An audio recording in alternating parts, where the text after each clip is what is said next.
Hey there, survivors. Find yourself in a spooky mansion filled with unhappy and hungry residents?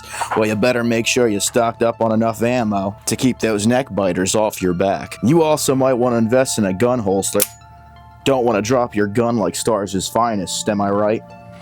Who would just leave this on the ground? Speaking of investments, have you ever wondered what it would cost in real life to survive the Spencer Mansion from the hit video game Resident Evil? Stranger, bullets ain't free. So I'm putting on my accountant hat to crunch the numbers and figure it out. Alright, I want to start off by saying I'm only going to calculate Chris's run at the moment. I figured it'd be easier out of the two campaigns because Chris gets less weapons than Jill. Also, I'm not counting the flamethrower because I honestly don't know how I would even calculate that. Now, if this video does well, maybe I'll do Jill's campaign or Code Veronica, or maybe one of the other games in the series. Resident Evil 3 might be a little bit hard because of the randomness and the RNG in that game, but it might make for a fun video. I did live stream my struggles, and there was only two rules. One, no saving allowed. You had to make it through the entire run without saving once. Number two, count every bullet. It's been a while since I played those games, and to say I was rusty is kind of an understatement. It took me 4 attempts to get all the data for you guys, okay? 4 tries. Now, if seeing my struggles isn't something that you want to see, you can just go ahead and skip to this right here. You can skip to the results right here. You don't have to worry about anything else. So let's break down what happened. Right, so for this portion of the video, I switched to my phone because it's a little bit easier to record with than the Nikon G8. Alright, well, let's recap what happened during our streams, shall we? So our first attempt went out pretty well. We were about 2 hours in. We decided to bring Rebecca along with us.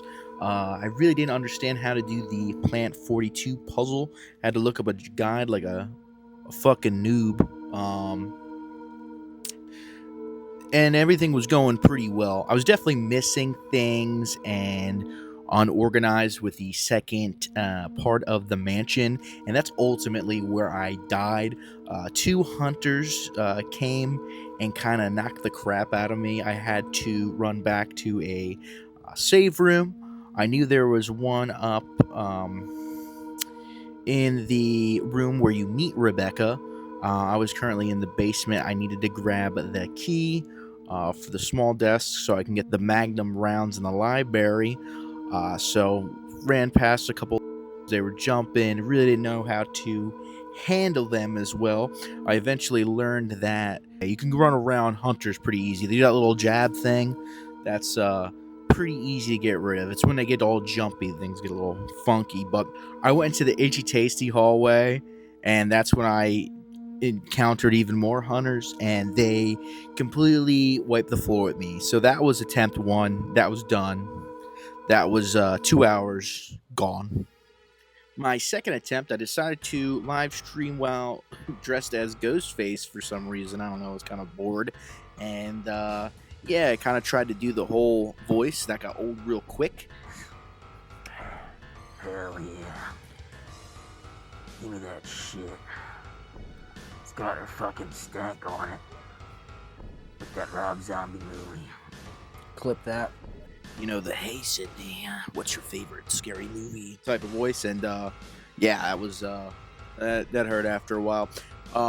So eventually, you know, I dropped the accent and proceeded to play. Now, I didn't take Rebecca with me that time around, and it kind of made things easier in ways and harder than the other ways.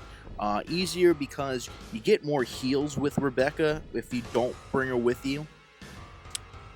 You don't have to do the Plant 42 puzzle, but the fucking Plant 42 takes up a lot of ammo, and that was kind of my downfall because I used a lot of shotgun shells on that motherfucker. You eventually go back into the mansion, and you have to go save Rebecca from the original room that she's in. She's like right outside it where a hunter tries to kill her. I managed to figure out that you can just kind of run past the hunters at this point, and we made better progress this time around, but not that much. You see, I made a fatal flaw of not clearing out the dogs in the courtyard. I figured I could just run past them, and they murdered me pretty good. I didn't die from them, but I eventually went into the cave system. I figured there's got to be some sort of item box. Nope. There's no item box in the cave system. And eventually I died because I believe a hunter. Oh, yeah. More decapitation. Hunter. Didn't run from him. I think I tried to use the flamethrower or something to kill him. Ran out of ammo, ran out of space, and it was just a bad time. All right, third attempt. We got a whole 3 hours and 9 minutes into this run before biting the dust, so to speak, and we were at the very last level. We were in the lab when I perished, but I had my whole thing planned out. I was gonna take Rebecca with me. I was gonna do the Plant 42 puzzle, and you know what? I figured it out on my own. I just said, you know what? I'm gonna figure this out. I'm grown. I don't think I need to look up a guide. And I was pretty impressed. I did it all by myself by constantly looking back at the files and figuring it out. I also used the run away from hunters trick to kind of just skate by them. And then I believe I took like just a better routes all around, very optimized route. As far as like, you know, the yawn battle in the beginning of the game, and then kind of the second yawn battle too. I went and got the Magnum first before going in there and going into the basements. I also found all the little keys for the garden section. I didn't realize there was a small key in the cup of previous runs. I didn't know that was there, so that sucked. It also would have thrown off my ammunition numbers for the count, but I found everything. I even went back at one point in the game because I found out there was a key in like a little shed before you go out to the garden. So I ran and grabbed that, and I went all the way back to the guardhouse, and it was just an ink ribbon. So I did that for nothing, but whatever. Finally made it through the caves, got poisoned by the spider. That sucked. Killed it with fire eventually. Made it into the lab, got cocky. I said, I don't need shotgun shells. You need it's just zombies here, right?